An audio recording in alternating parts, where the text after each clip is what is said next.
Muy buenos días, yo soy la doctora Liliana Fernández y el día de hoy vamos a tocar el tema de las implicaciones éticas que tienen los estudios genéticos. Respecto a los estudios genéticos, pues cada día conocemos más el conocimiento del genoma humano y tenemos esta frase muy establecida donde decimos que el conocimiento genera poder. Y sí, hoy en día este conocimiento nos permite pues generar nuevas estrategias terapéuticas, nuevos diagnósticos, nuevos seguimientos. Sin embargo, pues estamos en un momento en que la ciencia nos está rebasando.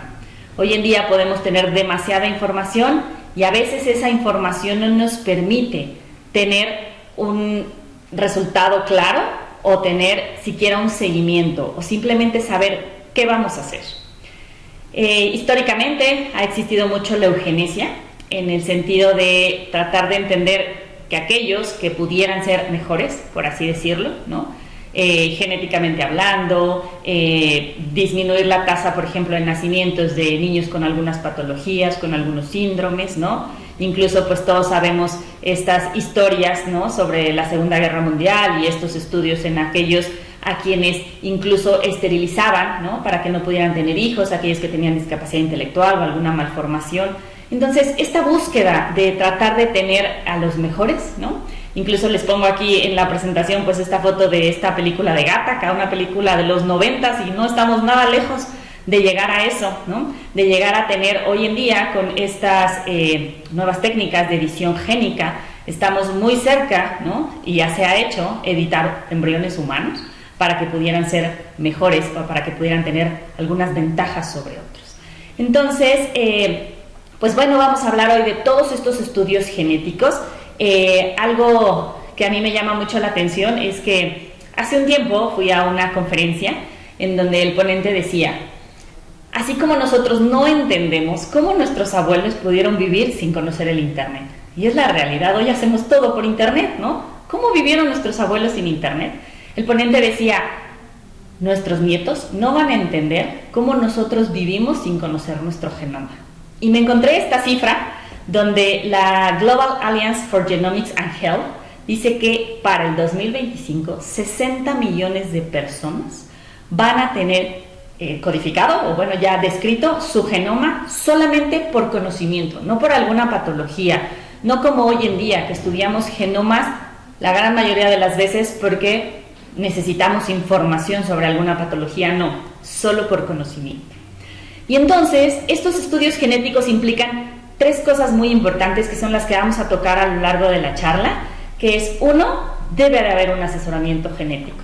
El asesoramiento genético es indispensable para llevar a cabo estos estudios y el asesoramiento genético debe ser pre-prueba y post-prueba. Esto es indispensable. Cuando yo me hago un estudio necesito saber qué resultados voy a tener o qué resultados puedo tener antes de hacerme el estudio. Y después, en el post-prueba, entonces que me digan qué pasó, qué resultados tengo ahora y qué tengo que hacer de ahora en adelante. Por eso es muy importante que esto se haga por profesionales de la salud. Vamos a tocar un tema bien importante que son los consumidores directos. Hay toda una escala de estudios que se pueden hacer por consumidores directos. Mientras preparaba la charla me di a la tarea de buscarlos en Amazon. Es impresionante. Si ustedes en Amazon ponen estudios de DNA, bueno, van a encontrar pruebas de paternidad, pruebas de ancestría, pruebas de todo el DNA que ustedes puedan conseguir a precios bastante accesibles, la verdad. Entonces, estos estudios de consumidores directos, por ahí les voy a poner algunos ejemplos de lo que han condicionado. Entonces, pues, ¿cómo podemos o en qué momento de la vida decidiríamos hacernos un estudio genético? Y entonces, pues, dividí esta plática en todos aquellos momentos en los que realmente estaríamos como para hacernos un estudio, pero todo este momento tiene un objetivo. ¿En qué momento lo voy a hacer y para qué lo voy a hacer? Y entonces, pues, empecemos desde el inicio de la vida, ¿no? Aquellos estudios prenatales, perinatales, si consideramos aquellos estudios preimplantación. Y entonces aquí, pues ya desde los años 70 se conoce que existe un screening prenatal para identificar a aquellos bebés que pudieran tener algún síndrome, principalmente síndrome de Down. Es lo que desde 1970 se ha intentado identificar en los tamices neonatales. Pero bueno, hoy en día no me voy a centrar en el tamiz que conocemos por ultrasonido o por marcadores bioquímicos en sangre, sino tamices ya genéticos Y entonces, ¿por qué haríamos un estudio? Queremos hacer un estudio porque encontramos hallazgos en el ultrasonido que nos permiten sospechar que el bebé pudiera tener algún síndrome, o porque hay antecedentes familiares, ya hay un bebé con alguna enfermedad, o solamente por screening, ¿no? Y entonces vamos a tocar aquellos puntos en qué momento deberíamos hacerlo, y ya entonces ya no solo prenatal, podríamos ir un paso antes, que serían aquellos estudios de preimplantación. Una vez que nace el bebé, pues tenemos una brecha enorme de 18 años en donde podemos hacer los estudios neonatales, que todos conocemos el tamiz neonatal, pero entonces ahora ya lo hacemos genético, ¿no? Ya no hacemos un tamiz molecular. Entonces ya estamos empezando a tener hallazgos que no hubiéramos tenido nunca en la niñez, en los adultos jóvenes, ¿no? Y en esos momentos también, ¿por qué lo estamos haciendo? Porque tienen manifestaciones clínicas los niños, los adolescentes, y estamos tratando de identificar la causa de, o solo por saber. Y después llegamos a la etapa adulta. Es importante poder diferenciar entre la mayoría de edad, ¿no? Por todos los aspectos legales y el consentimiento que podemos dar para hacer estos estudios. Y entonces en los adultos, otra vez, ¿por qué vamos a hacer estos estudios? Porque hay un antecedente familiar o porque están súper de moda, ¿no? Quiero saber mi ancestría, quiero saber qué tan bueno soy para algunos deportes, ¿no? Quiero saber cuál es la mejor dieta. Y entonces esta moda está llevando a que nos hagamos este tipo de estudios. Y entonces también vienen algunos estudios como los estudios de portadores, los estudios presintomáticos y predictivos, ¿no? Que son estudios de gran importancia emocional para los pacientes, y los estudios de susceptibilidad. Entonces vamos a ir tratando de englobar algunos de ellos, dando ejemplos, ¿no? Para que podamos ir entendiendo cuándo sí, cuándo no, y esta parte bioética que tiene gran importancia en hacer estos estudios. Entendamos que todos tenemos riesgos, ¿no? Hay riesgos per se. Y todos tenemos una posibilidad de tener en un 2 al 3% una malformación congénita. Recordemos que congénito significa que es de nacimiento, mas no necesariamente tiene una implicación genética. El 50% de nosotros tenemos la posibilidad de tener cáncer a lo largo de nuestra vida. El 33% de nosotros tenemos la posibilidad de tener una enfermedad mental, y el 25% de nosotros una enfermedad cardiovascular. Entonces, esos riesgos per se ya los tenemos. Y si nosotros nos ponemos a estudiar nuestro genoma, pues todos nos vamos a encontrar variantes, ¿no? Este término de variantes son estos cambios en la información genética, y actualmente sabemos que hay aproximadamente 100.000 variantes raras. Y estas variantes tienen poco impacto en la salud directamente, pero la suma de algunas de ellas, sobre todo en estas patologías multifactoriales, como son el cáncer, la hipertensión, la diabetes o las enfermedades psiquiátricas, pues todas ellas, incluso las malformaciones, todas ellas tienen la herencia que nosotros conocemos como multifactorial, en donde hay muchos factores genéticos y muchos factores ambientales. Entonces, estos riesgos per se ya los tenemos, y entonces, ¿para qué queremos hacer este tipo de estudios? Hablemos de la bioética, ¿no? La bioética, hay 4 principios, ¿no? Que todos conocemos en la bioética, que es la beneficencia, la no maleficencia, la justicia y la autonomía, ¿no? Y hablemos un poquito de ellos, ¿no?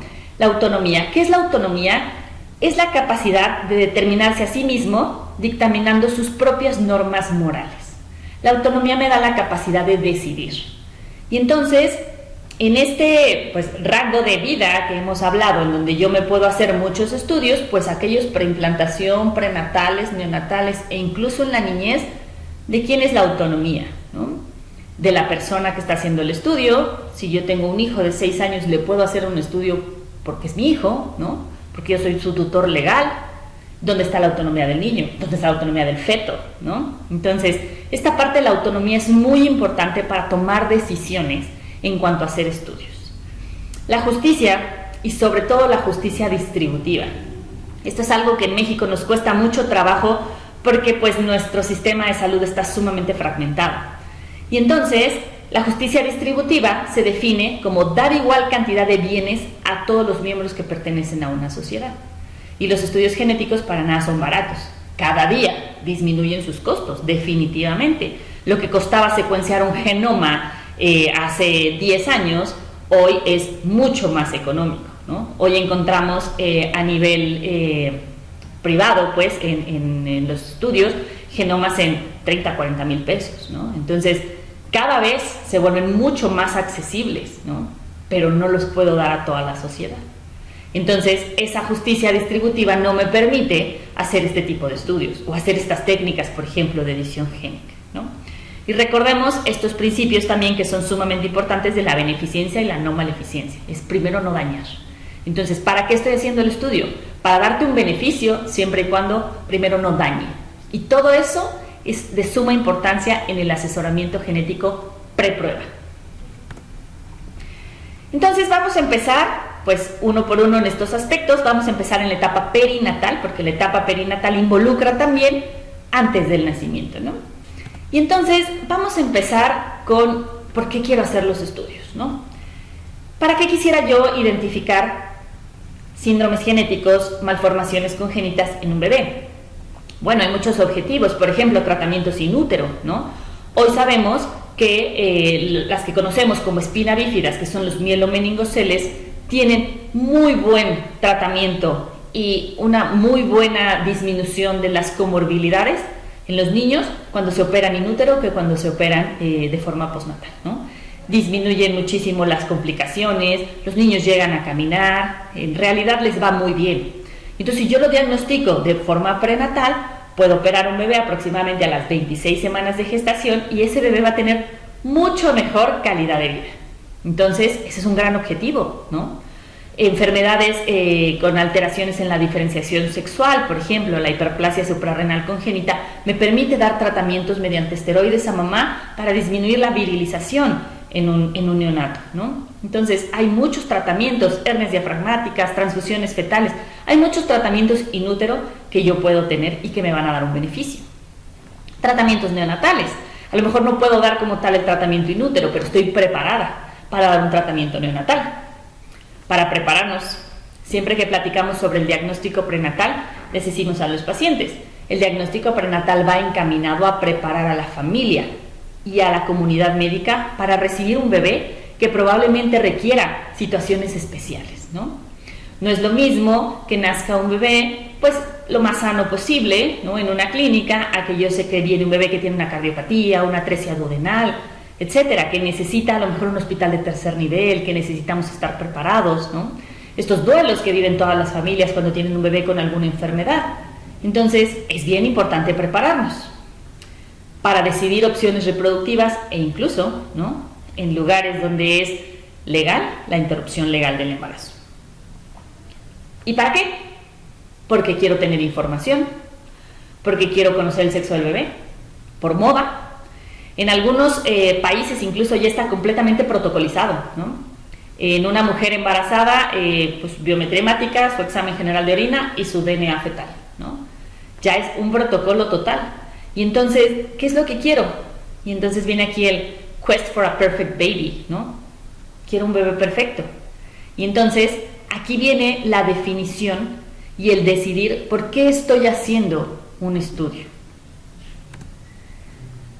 La selección del sexo es algo bien importante y que tiene muchísimos conflictos éticos, por supuesto, ¿no?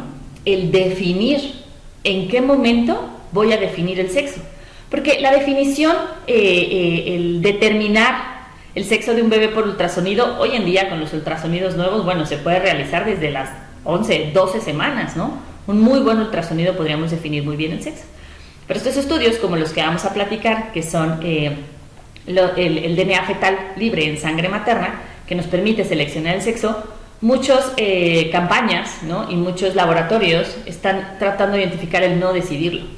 Porque puedo definirlo, por ejemplo, países como China e India, ¿no?, en donde pues ya prácticamente están disminuyendo de forma importante el nacimiento de mujeres, ¿no? Aquellas que, por ejemplo, en la familia portan una enfermedad ligada al cromosoma X, en donde los afectados son los varones, pues prefieren tener niñas, ¿no?, e interrumpen embarazos de varones.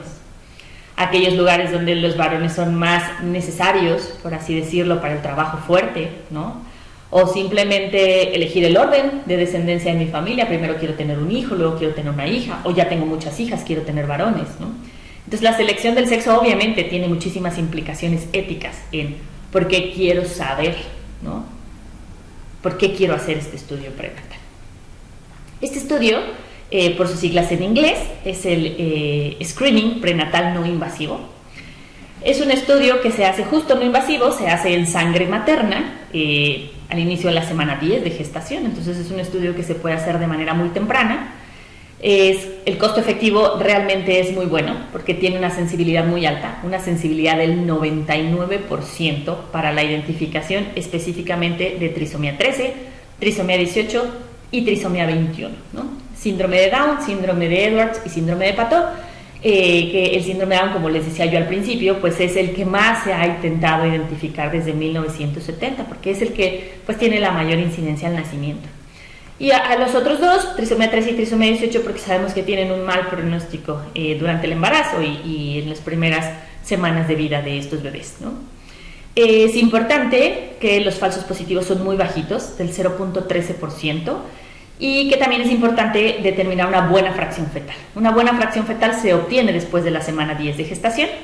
Hay que tener mucho cuidado en estos asesoramientos porque hay mosaicos confinados a la placenta que nos pueden dar falsos positivos o falsos negativos. Por lo tanto, la sensibilidad es del 99% y si queremos identificar el sexo fetal. Y entonces aquí nos empezamos a encontrar en un ¿qué quieren saber?, ¿no?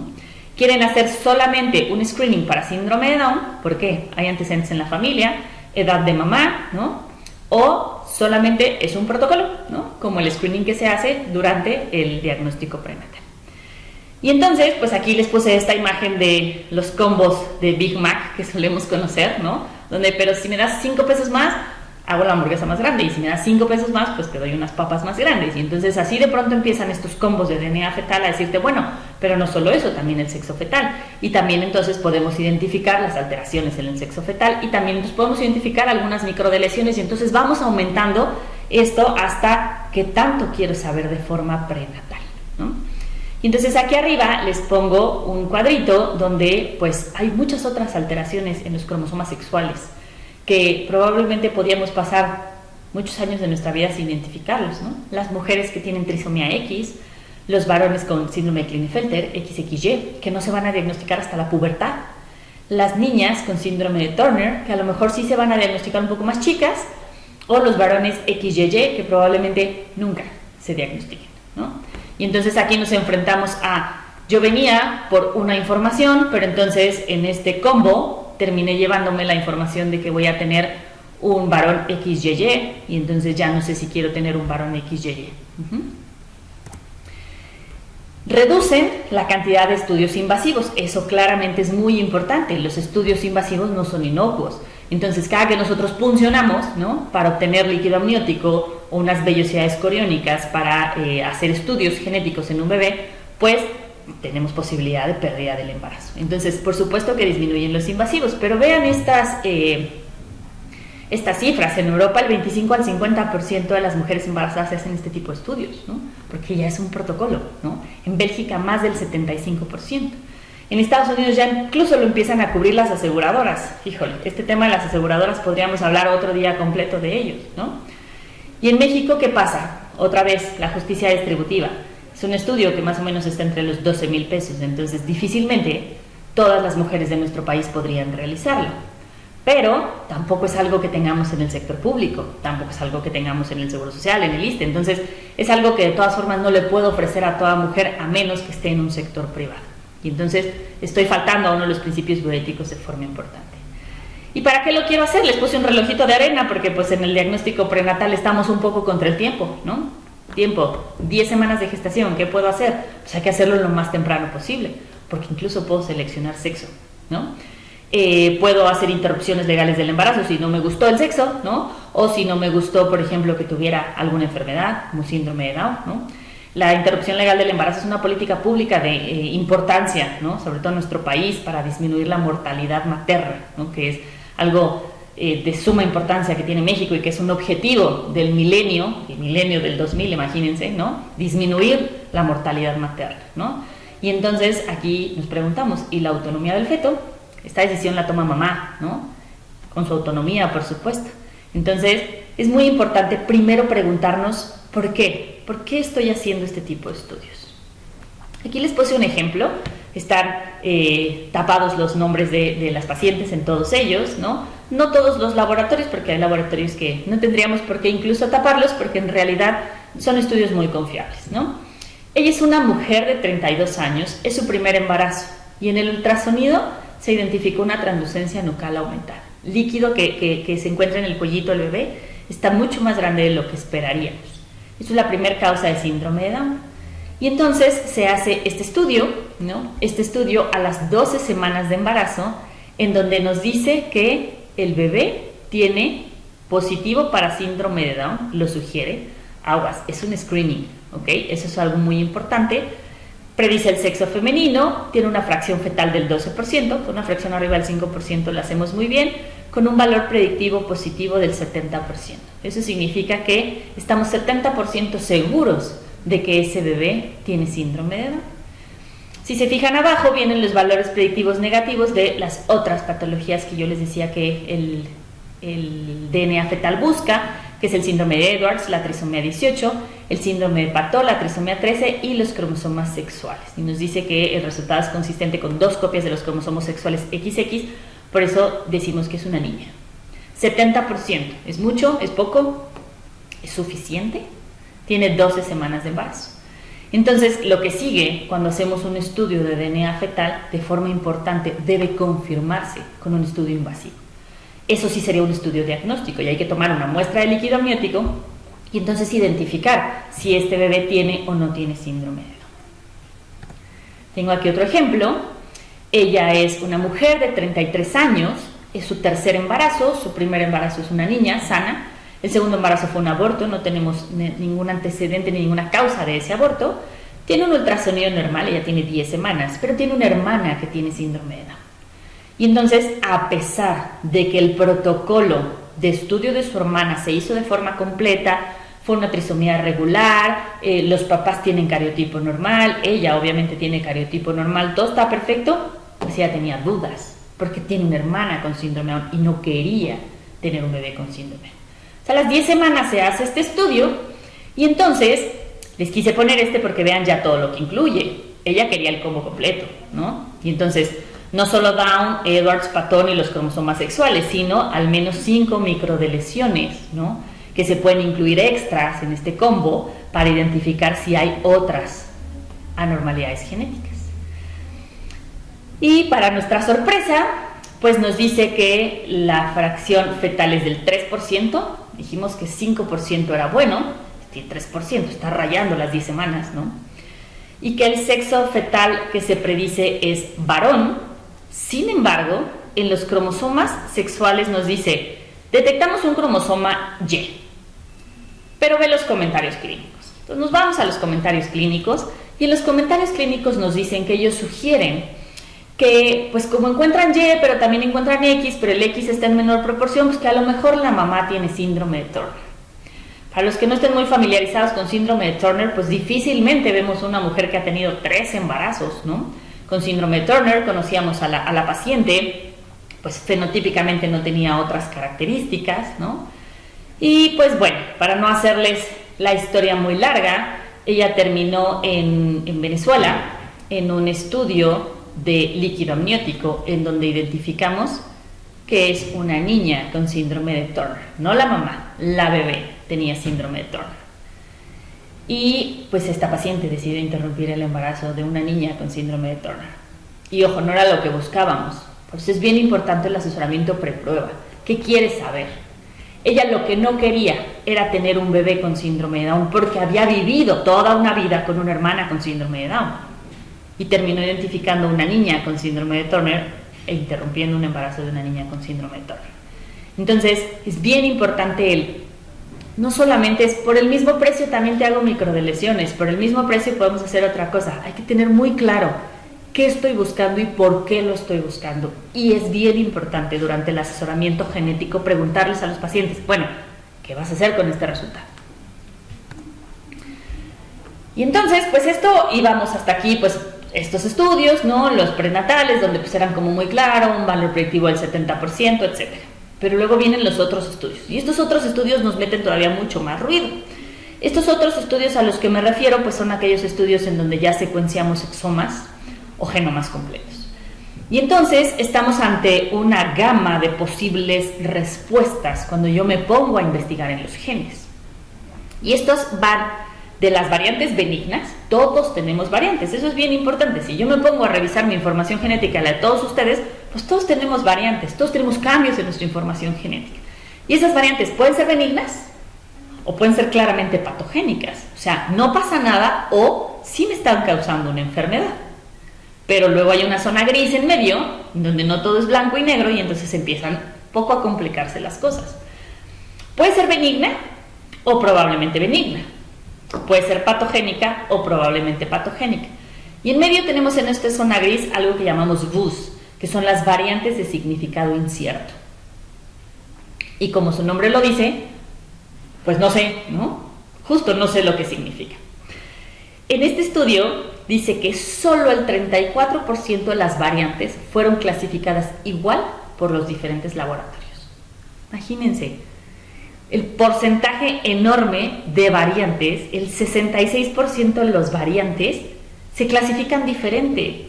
Y entonces yo recibo un resultado con una clasificación probablemente patogénica y en otro laboratorio a lo mejor es una VUS y en otro laboratorio a lo mejor es benigna.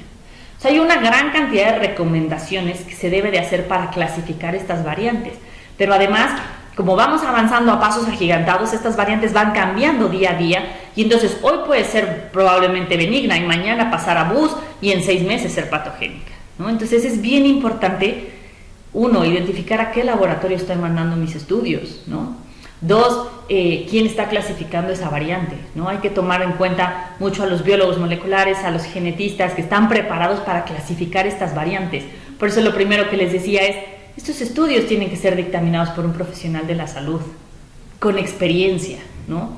Porque existen muchos otros profesionales de la salud que piden los estudios. ¿Por qué? Porque los tenemos a la mano, ¿no? Porque es fácil, porque lo puedo pedir en Amazon.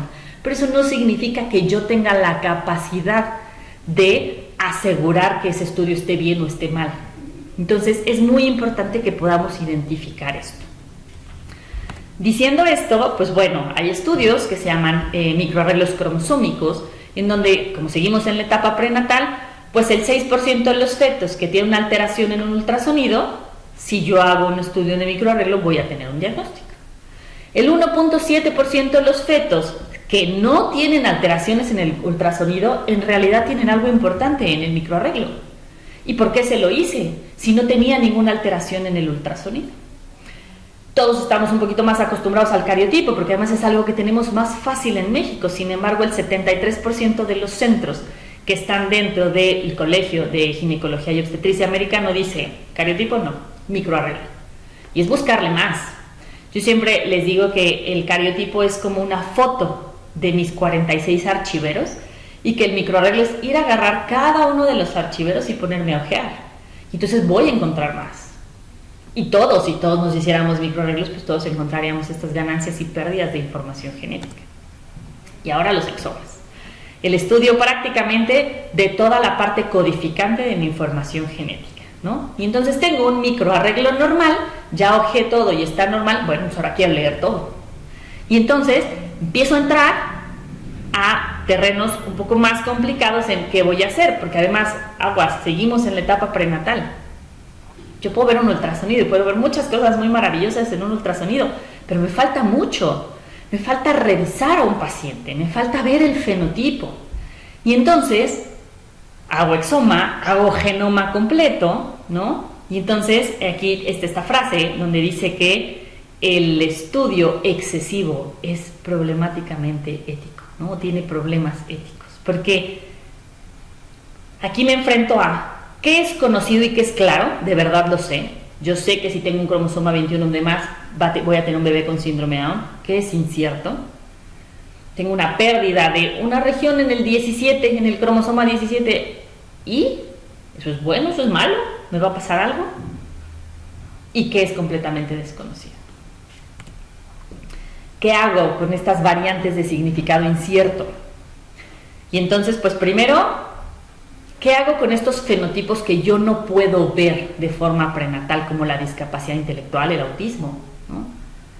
¿Qué hago si en un nacido, en un adolescente, yo puedo identificar este fenotipo, pero en un feto, ¿cómo puedo enterarme si tiene o no discapacidad intelectual o autismo cuando algo no es tan claro, ¿no? El tipo de herencia, la expresividad y la penetrancia, que son conceptos en genética muy importantes. ¿Qué tanto vas a expresar la enfermedad? Hay expresividades variables, incluso entre las mismas familias, con las mismas variantes genéticas. Y la penetrancia, ¿qué tanto, a pesar de yo tener la enfermedad, no lo voy a presentar? Y más adelante, cuando hablemos sobre el cáncer, que es bien importante, vamos a tocar otra vez este aspecto de la penetrancia. ¿Y qué hago con aquellas condiciones que se presentan en la edad adulta? No me voy a meter mucho a esto de los diagnósticos predictivos, ¿no? Solo los voy a mencionar porque hay toda una charla de diagnóstico predictivo, pero, por ejemplo, la enfermedad de Huntington, el cáncer. ¿Para qué hago yo un estudio en un feto? Para saber si va a tener cáncer de mama a los 40 años. ¿Para qué hago un estudio en un feto o en un estudio preimplantación? Para saber si va a tener una enfermedad de Huntington, por ejemplo, que se va a presentar a los 40 años y que además no puedo hacer nada.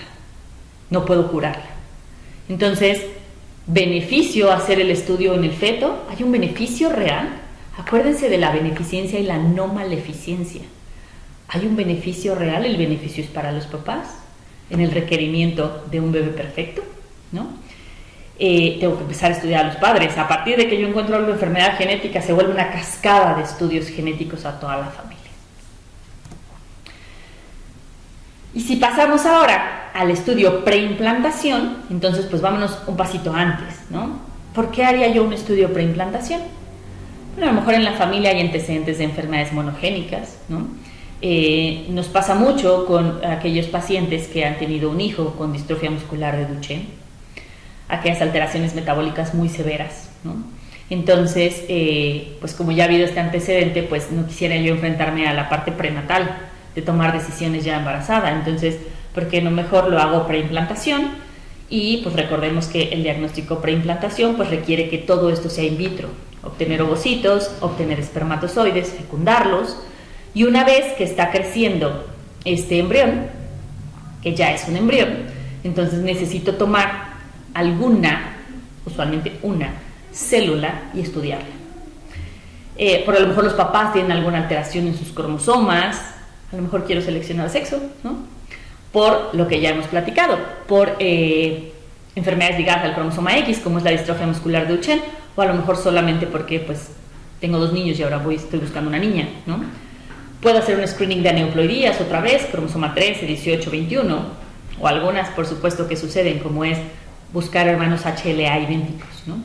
Aquellos que tienen un hijo con una enfermedad que necesita trasplantes, pues buscan generar un embrión para tener un hermano que sea HLA idéntico y entonces puedan utilizarlo, ¿no? Porque éticamente ese es el concepto, el utilitarismo, utilizarlo para obtener de ahí células para poder hacer un trasplante, ¿no? O varios trasplantes, los que se necesiten. Y entonces, ¿para qué? ¿Para qué quiero hacer un estudio preimplantación? Aquí les puse un ejemplo, ella es una mujer de 38 años, nuligesta, y pues en realidad no hay una razón por la cual se quiera hacer un estudio preimplantación, solamente ha intentado embarazarse, no lo ha logrado y le dijeron, bueno, vamos a revisar cómo están esos embriones.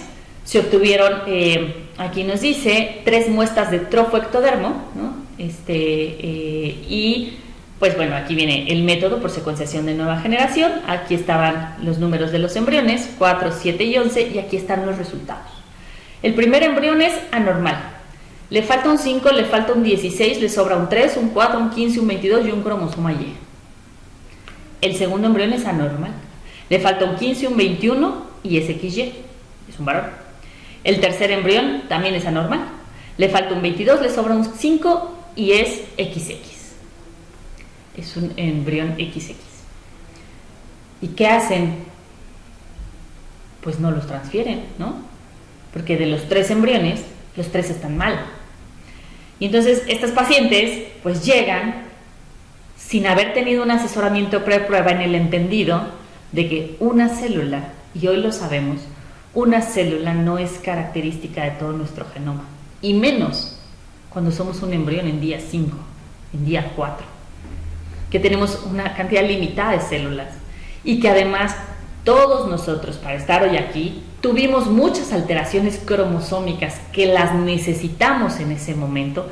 Y sobre todo les quería recalcar esto del trofectodermo, ¿no? Es esta parte de la placenta que va a invadir, que se va a implantar. No es lo mismo que el embrión, que la información genética del embrión, pero obvio no puedo quitar una célula del embrión. O sea, hay que tener mucho cuidado porque muchas de estas mujeres, además de gastar un dineral en hacer este tipo de estudios, ¿no?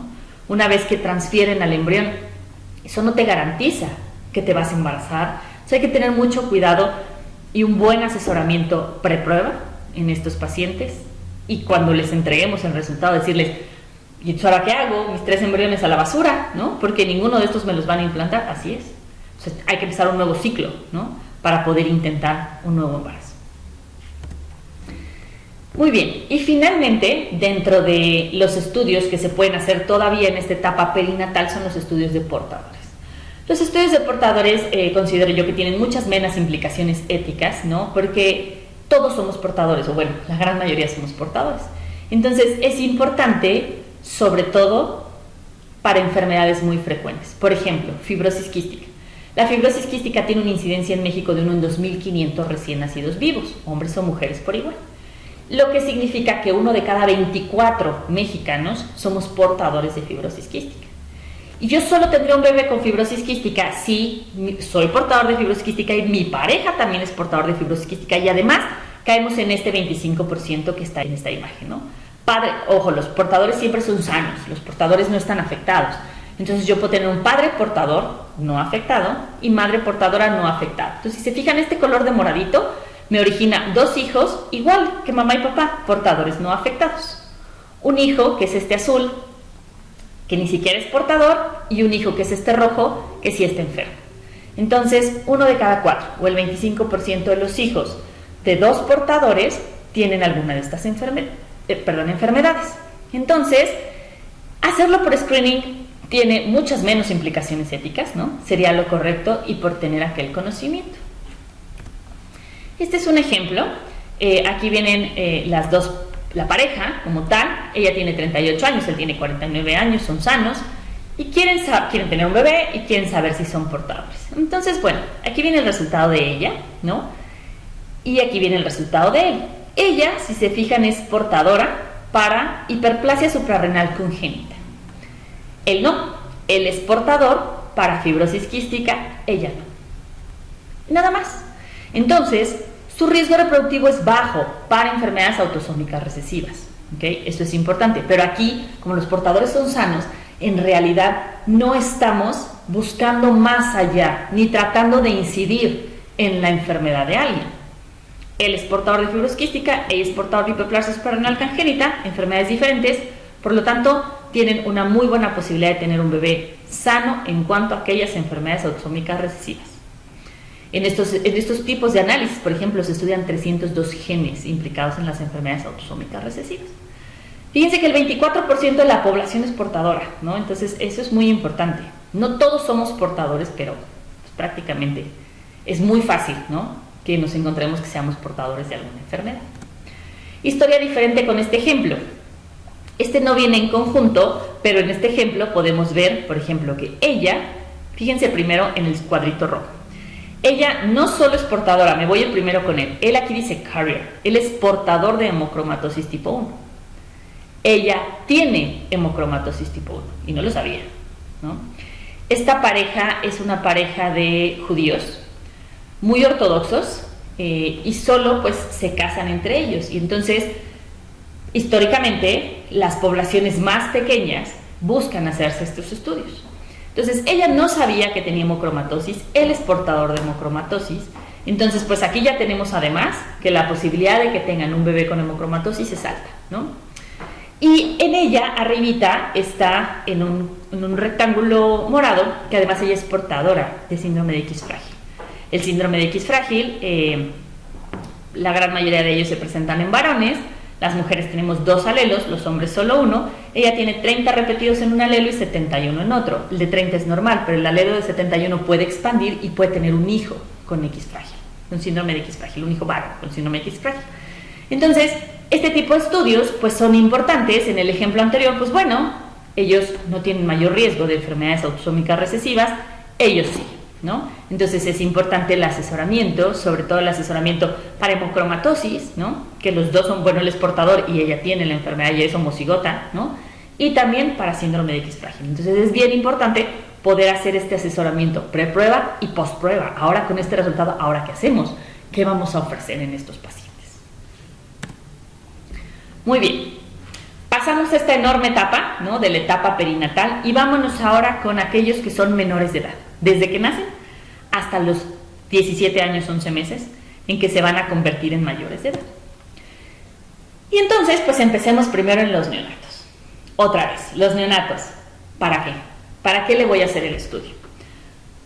¿Solo porque quiero saber? ¿Quiero saber si tengo un hijo sano? ¿O porque de verdad tiene alguna sintomatología? Y muchos de ellos entonces empezamos a hablar de las enfermedades metabólicas.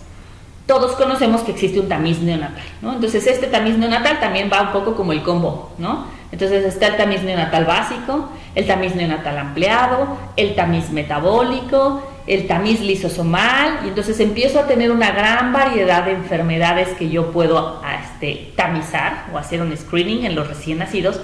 ¿Por qué? Porque tienen implicaciones importantes. Algo muy importante en ellos es que yo puedo identificar enfermedades, uno, que tienen tratamiento, no cura, pero sí tratamiento, y que pueden disminuir riesgos muy importantes como la discapacidad intelectual. Ejemplos de ellas, por ejemplo, el hipotiroidismo congénito, la galactosemia, la fenilcetonuria, ¿no? En donde si yo detecto un bebé con hipotiroidismo congénito y le doy tratamiento, disminuyo de forma importante que vaya a tener discapacidad intelectual en la etapa, bueno, en la niñez, en la etapa adulta, ¿no? Igual un niño con fenilcetonuria, si yo lo identifico, no lo puedo curar, pero puedo darle tratamiento, quitarle la fenilalanina para que no me haga discapacidad intelectual. Entonces, el tamiz neonatal tiene muy buenas implicaciones, por eso se hace desde hace muchos años. Pero ahora nos estamos enfrentando a un tamiz neonatal que ya es más genético, en donde ya no solamente voy a identificar si estás enfermo de algo, también voy a identificar si eres portador de algo. Y entonces, a lo mejor este bebé es el portador de fibrosis quística o el portador de hiperplasia suprarrenal congénita, ¿no? Pero él no me lo estaba preguntando.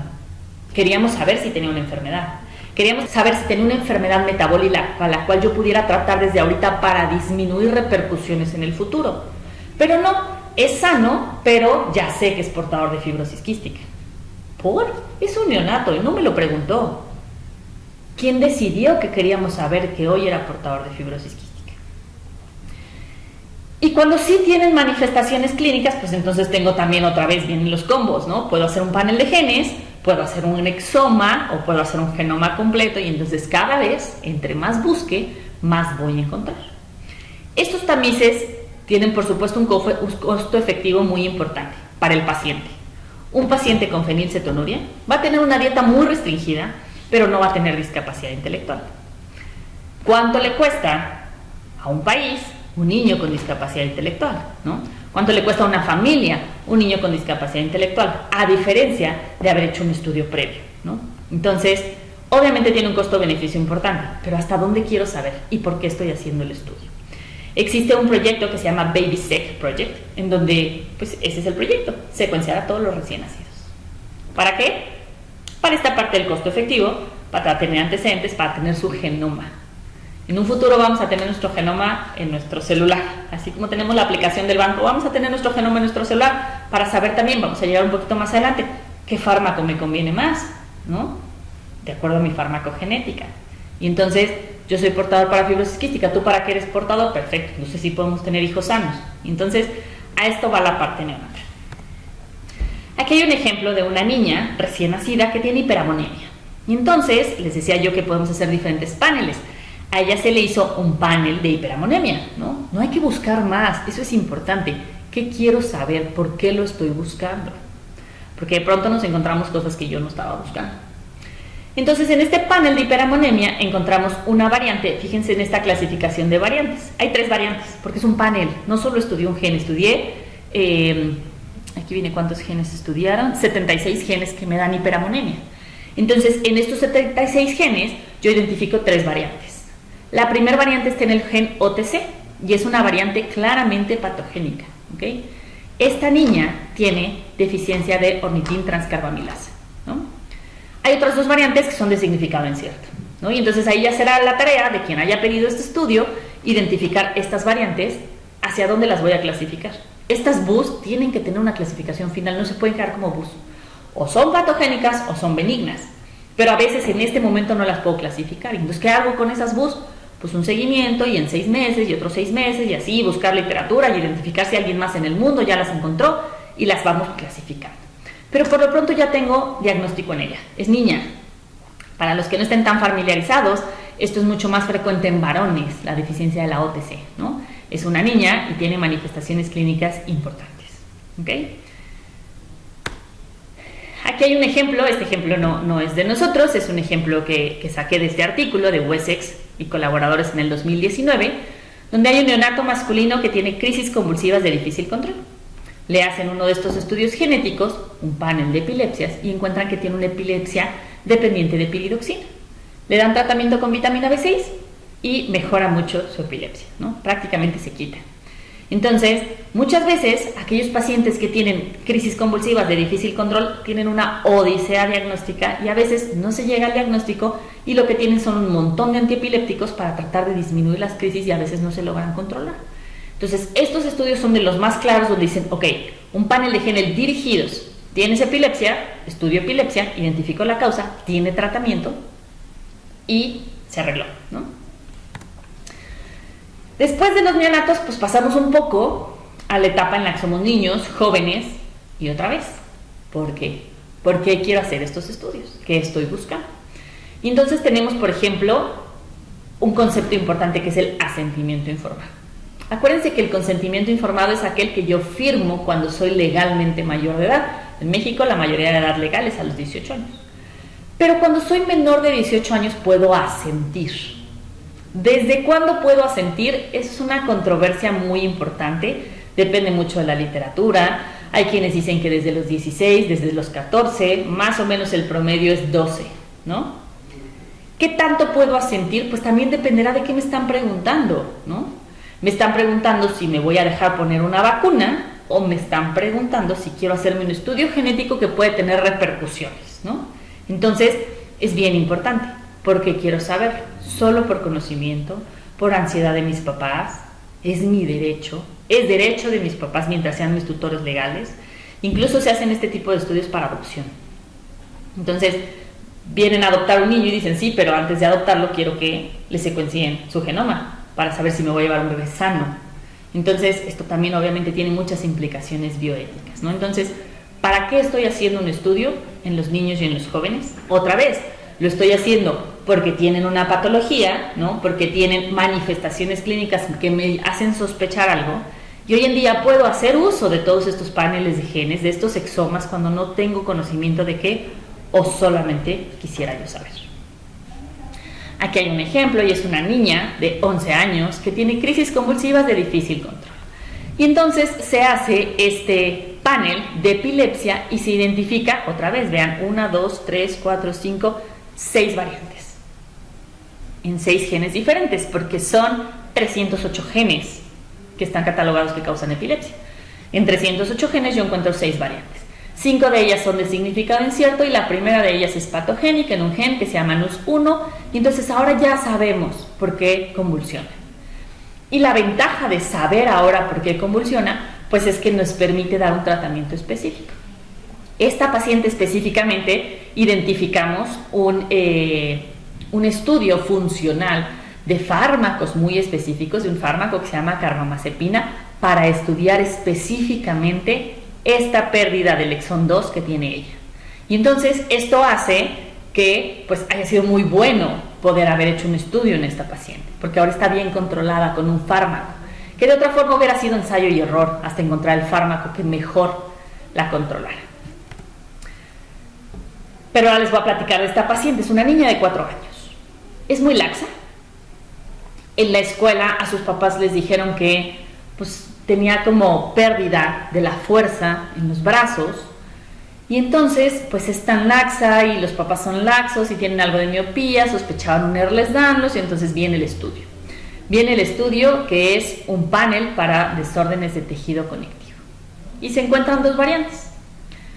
La primera variante, pues en realidad es una enfermedad que es autosómica recesiva y como está en estado heterocigoto, pues no tenemos nada más. Pero la segunda variante, que está clasificada como una BUS, está en este gen que se llama MYH11, es un gen de miocina.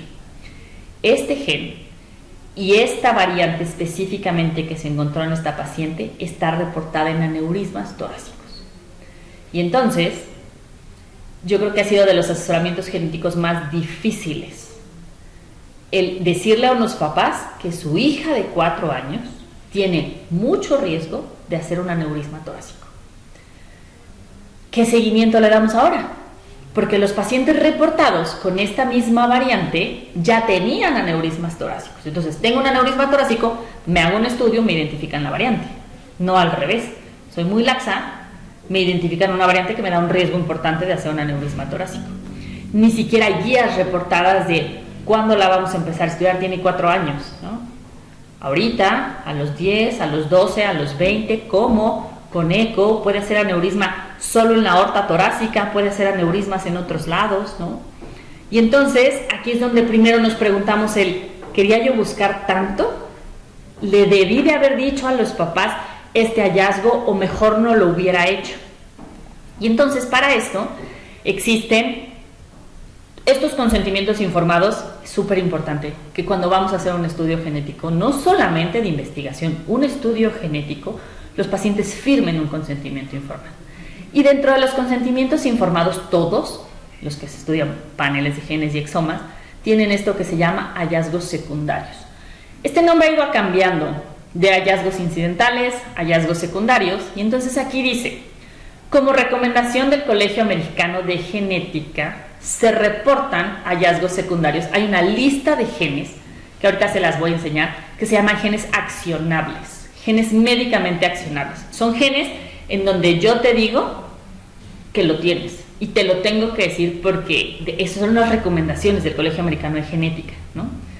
Entonces los papás, en este caso pues los papás, porque si el paciente es el menor, como esta niña de 4 años, pues los papás tendrían que firmar si quieren o no quieren recibir los hallazgos incidentales o los hallazgos secundarios, ¿sí o no? Estas son las recomendaciones del Colegio Americano de Genética y Genómica, que son genes accionables. ¿Cómo se eligieron? Son 56 genes. Ha habido 3 versiones de esta lista. La última versión es de ahorita, bueno, del 2021, del año pasado, en donde vienen cuáles son los genes accionables. ¿Por qué son accionables? Por severidad, por penetrancia y por tratamiento, ¿no? Ejemplo, yo no puedo poner un gen accionable Alzheimer, ¿no? ¿Por qué? Pues porque no tengo forma de hacer nada, ¿no? Para disminuir o curar o disminuir la progresión o ralentizar esto, ¿no?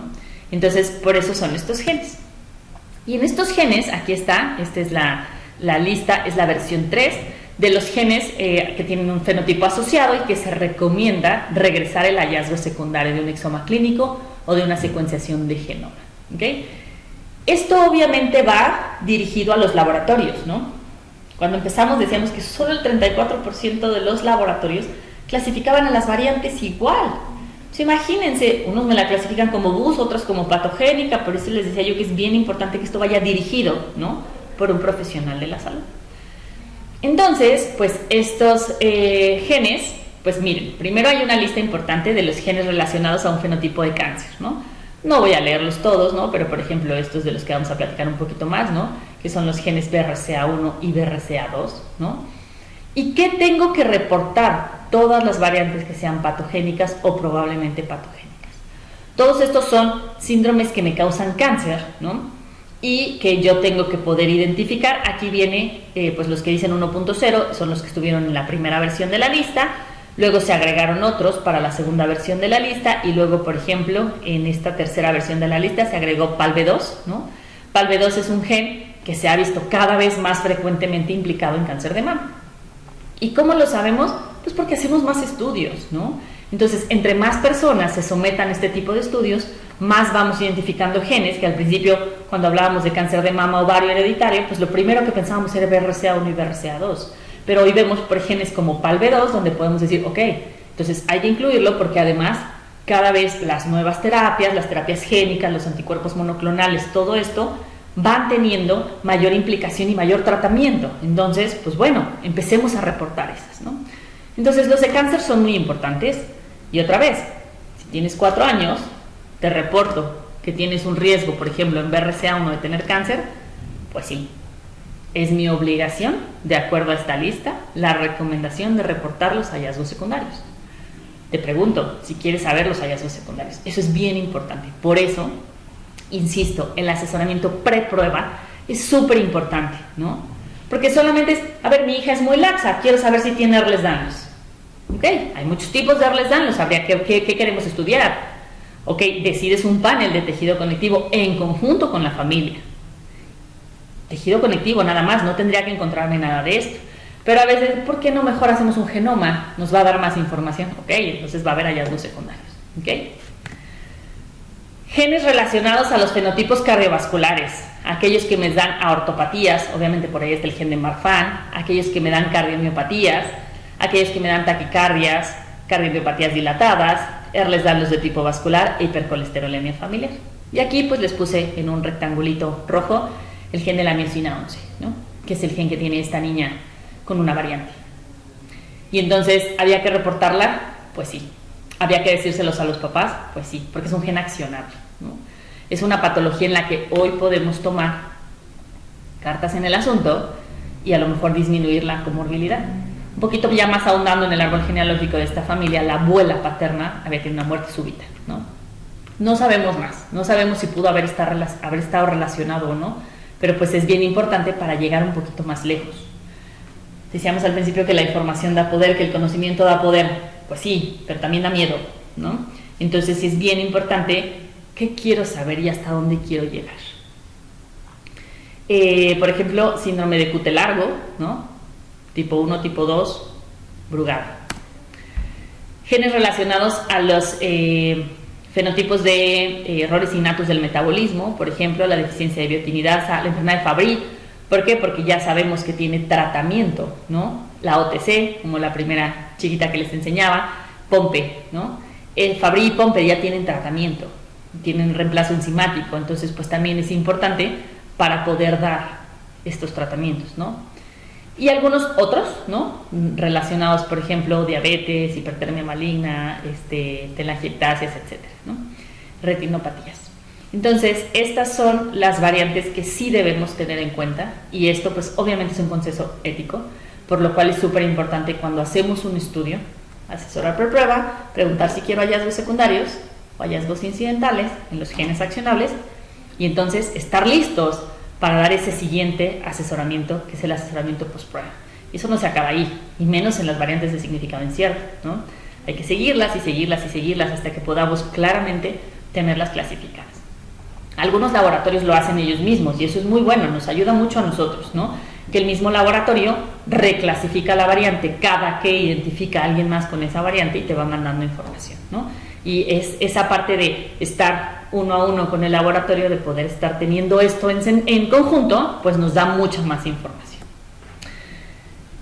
De acuerdo a los datos del Colegio Americano de Genética y Genómica, en el proyecto de los 1000 genomas, este proyecto de los 1000 genomas fue un proyecto que se hizo en personas sanas, ¿no? O sea, a lo mejor cualquiera de nosotros que nos consideramos sanos, podíamos haber ido y decir, bueno, yo quiero formar parte del proyecto de los 1000 genomas, y entonces estudiaron 1000 genomas. Hoy en día se han estudiado muchísimos más, ¿no?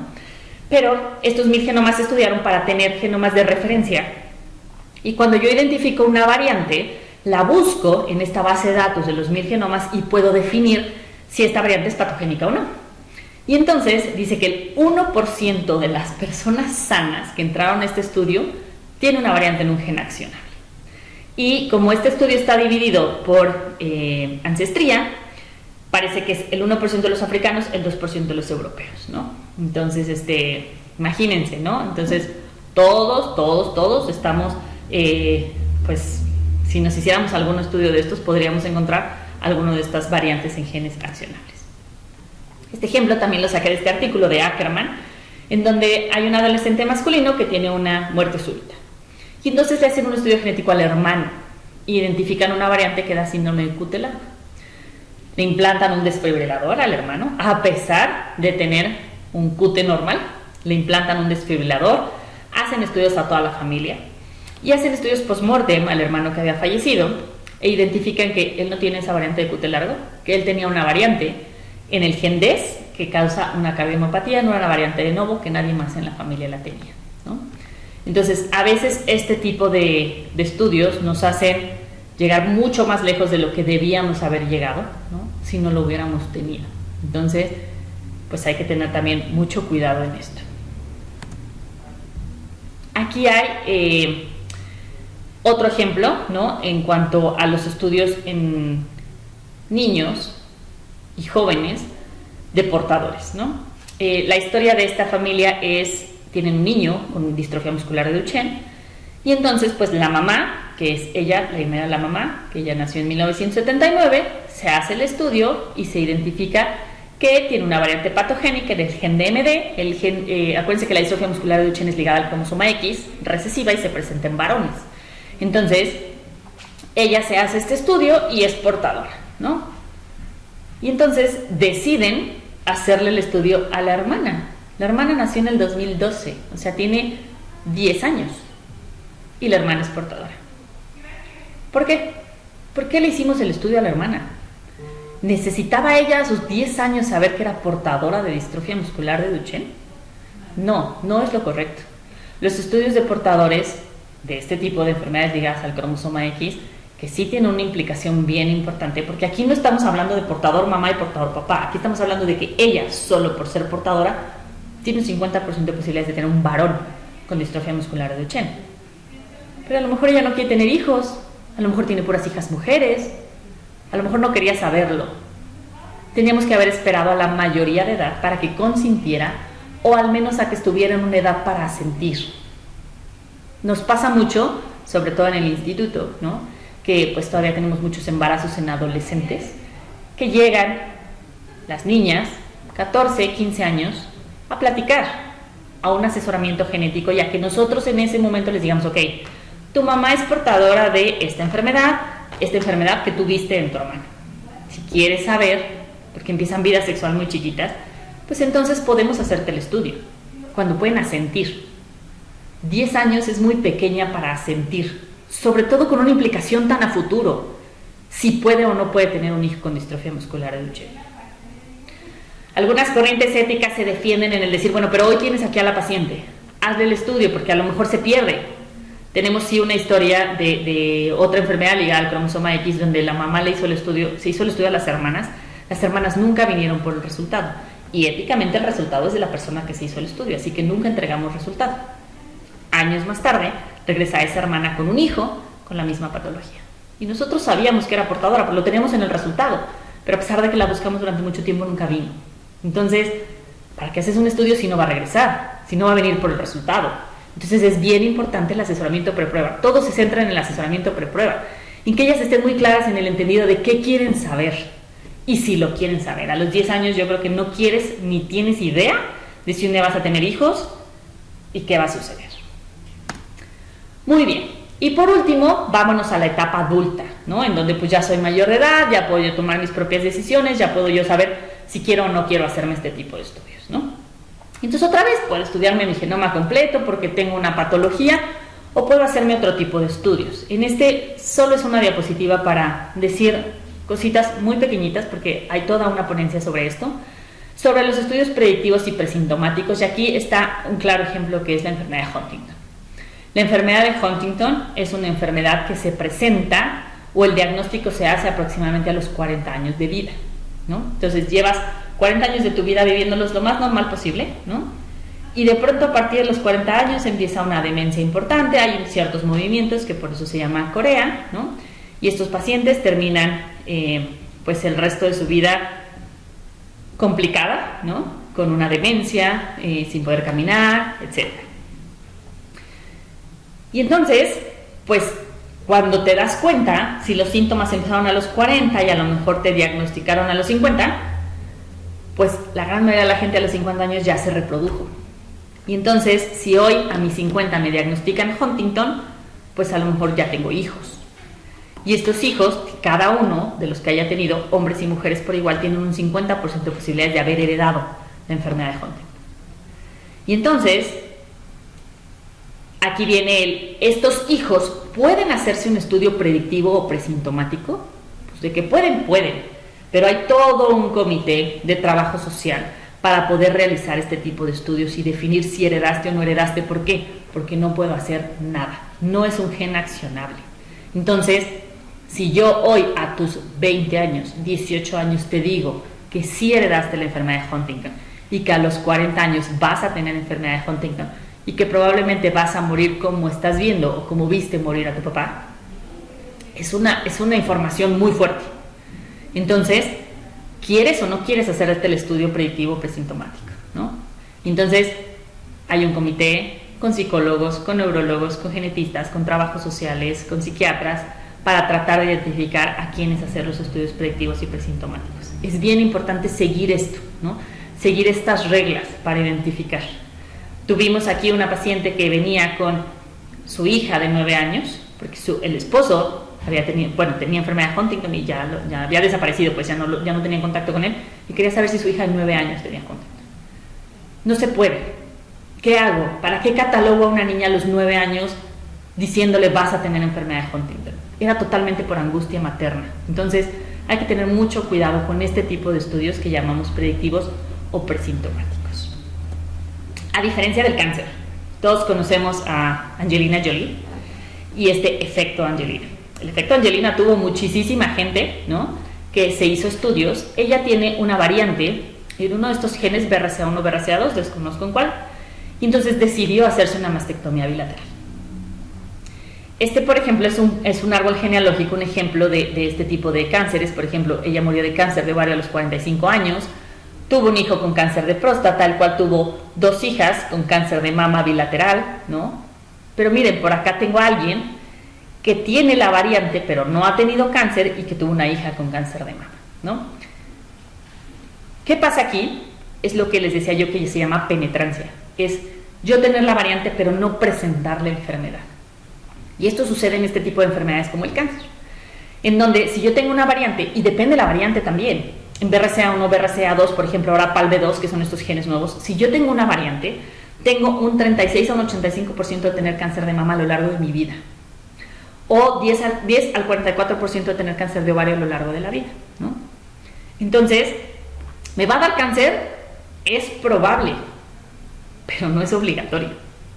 Y entonces, ¿me hago una mastectomía bilateral porque tengo una variante? ¿O solo por este efecto Angelina? Hubo quien empezó a hacerse estos estudios, ¿no?, igual, de esto directo al consumidor, y quien empezó a hacerse mastectomías bilaterales solo por el miedo, ¿no? Entonces, trae un beneficio, sí, es un gen accionable, está en la lista. Entonces, yo sí estoy obligada a decirte que me encontré un gen, que tienes una variante en uno de estos genes, que tienes posibilidades de tener cáncer, ¿no?, mama, ovario, próstata en los varones, ¿no?, y otros muchos tipos de cánceres que ya están implicados en estos síndromes de cáncer familiar, para poder decir qué hacemos ahora.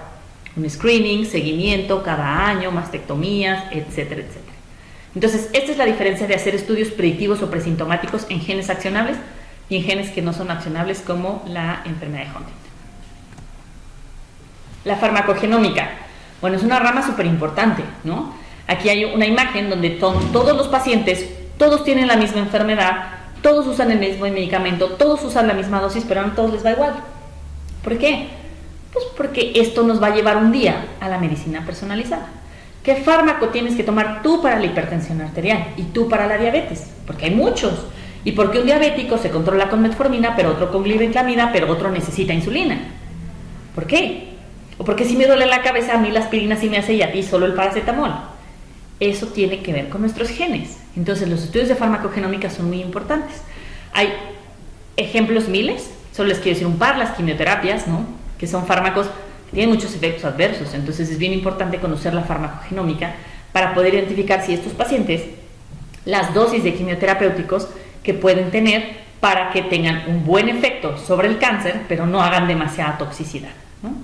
Y otro, antirretroviral, que es abacavir. El abacavir, si tienes una variante genética, hace que tengas sordera por aminoglucósidos. Muchas veces hemos dicho, sobre todo los pediatras, no, aminoglucósidos no, porque dan sordera. Sí, pero no a todos. Hay que tener las variantes genéticas, ¿no?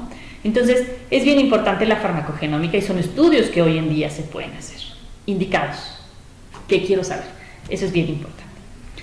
Y ya por último quiero platicar de estos estudios que se llaman de susceptibilidad. Esta empresa, y pues me atreví a poner el logo, 23andMe, es una empresa multimillonaria que empezó a hacer este tipo de estudios. Ven los costos, están en dólares, ¿no? Pero todo empezó con la ancestría.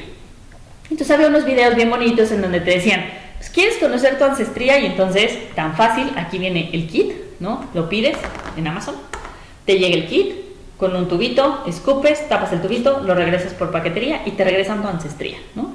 Y entonces eres tanto por ciento nativo americano y tanto por ciento europeo y tanto por ciento finlandés y está bien padre la parte de la ancestría. Pero entonces empezaron a tener también otro tipo de estudios que no solo eran ancestría, que eran salud. La FDA en el 2013 frenó a 23andMe. Para el 2015 23andMe tuvo 1 millón de genomas secuenciados. En el 2013 la frenó, revisó varias de estas empresas. Para el 2015 les dio el permiso, ¿no?, de ciertas cosas nada más que podían ver, porque había una tasa tan importante de falsos positivos del 40%. ¿Y qué puedo estudiar? Todo: nutrición, mi actividad física, mi personalidad, salud y bienestar, farmacogenética. Y entonces estos estudios se empezaron a hacer modas. Por ejemplo, les voy a ir poniendo algunos ejemplos. Aquí no tapé el nombre porque es solo un ejemplo, no es un paciente real, es el ejemplo que tiene esta empresa. Y entonces te dice, tu preferencia de sabor. Ah, bueno, pues tienes percepción disminuida al dulce, lo que hace que comas más dulce porque pues, te sabe menos, ¿no? Percepción elevada a lo amargo y percepción disminuida al umami, ¿no? El umami es este sabor de la carne, ¿no? Entonces, pues esto está bonito, ¿no? La tolerancia alimentaria, eres muy tolerante al café y al alcohol, eres intolerante al gluten, eres intolerante a la lactosa, ¿no? Entonces, bueno, ok, voy a disminuir mi consumo de lácteos y mi consumo de pan, etc.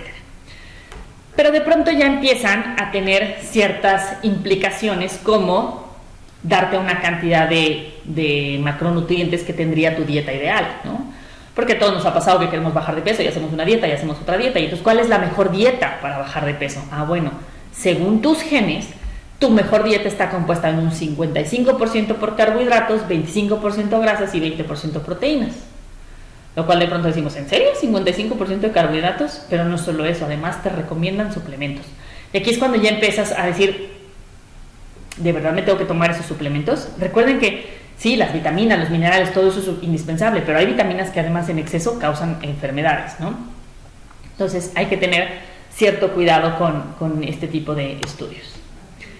Estos son los que se hicieron como súper de moda, ¿no? Llegabas tú a ciertos clubes deportivos, ¿no? Y te decían, ah, bueno, pues con tu inscripción y 5,000 pesos más. Te vamos a hacer un perfil deportivo para que sepamos exactamente qué es lo que debes hacer.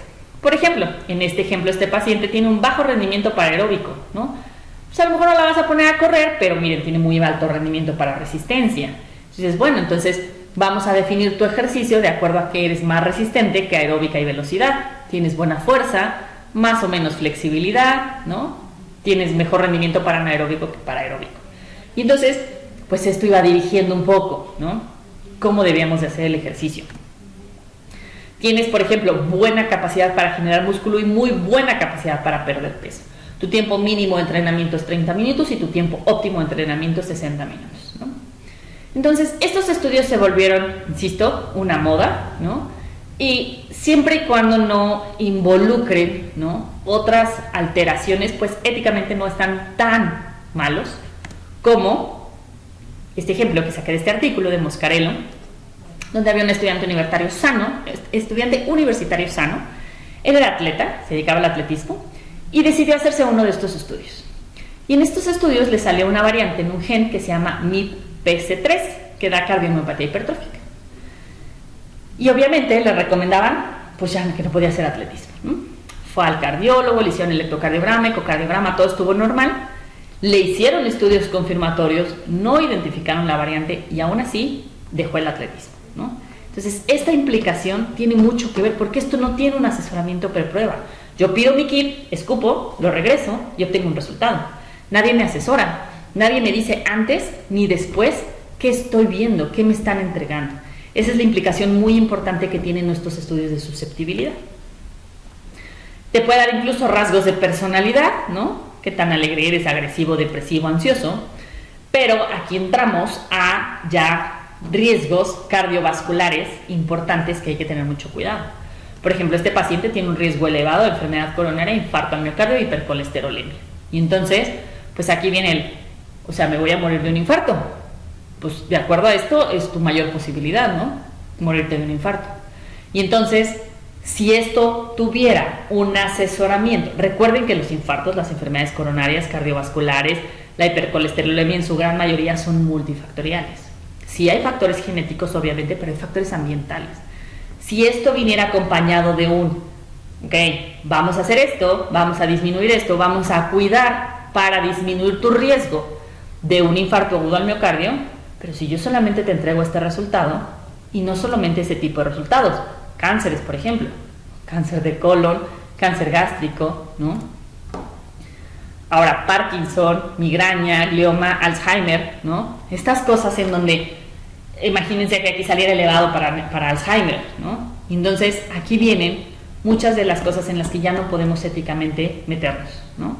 A menos que esto lleve un asesoramiento pre-prueba y post-prueba, y a menos que esto es muy bonito como resultado para el paciente, porque es un semáforo y es muy entendible, pero yo necesitaría tener el background donde me dijera cuáles fueron las variantes que se identificaron para yo saber si esas variantes son de significado incierto, son patogénicas, son benignas o tienen realmente un OR elevado para producir este tipo de enfermedades, ¿no? Y entonces, ¿qué hago ahora? Cambio mi estilo de vida, eso sería muy bueno. Me compro un seguro de gastos médicos mayores porque ahora sé que me puede dar un infarto. Híjole, los seguros de gastos médicos mayores y en México son sumamente complicados. Recordemos que pues todo lo preexistente no es cubierto. Y entonces desafortunadamente muchos te dicen que algo que está genéticamente implicado es preexistente. Entonces hay que tener mucho cuidado con los seguros médicos, ¿no? Desafortunadamente muchos de estos estudios nunca llegan a los seguros médicos, uno porque no los cubren, ¿no? Y dos porque se vuelve algo preexistente. Y entonces en Estados Unidos las aseguradoras te cubren un panel de cáncer de mama, porque es más barato que yo te cubra el panel y a lo mejor te cubra la mastectomía, a que te cubra cuántas quimioterapias y radioterapias y mastectomía de todas formas y luego reconstrucciones, ¿no? Era más barato cubrir el panel, pero en México no hemos llegado a eso. Entonces, aquí lo que sucede es que todo lo que tus estudios genéticos no son cubiertos y si tú te haces un estudio de esto, si tienes una variante en BRCA y luego te quieres comprar un seguro de gastos médicos mayores, pues sí te cubro todo menos el cáncer de mama, ¿no? O los derivados de una mutación en BRCA. Entonces, hay que tener mucho cuidado. Obviamente, éticamente hablando, la discriminación, las etiquetas de portadores, ¿no? Es portador de Duchenne, es portadora de Duchenne, es portador de fibrosis quística. Todas esas etiquetas, toda esa discriminación hay que tener mucho cuidado con esta parte ética. Y pues eso sería todo por mi parte. Les agradezco mucho y estoy a sus órdenes.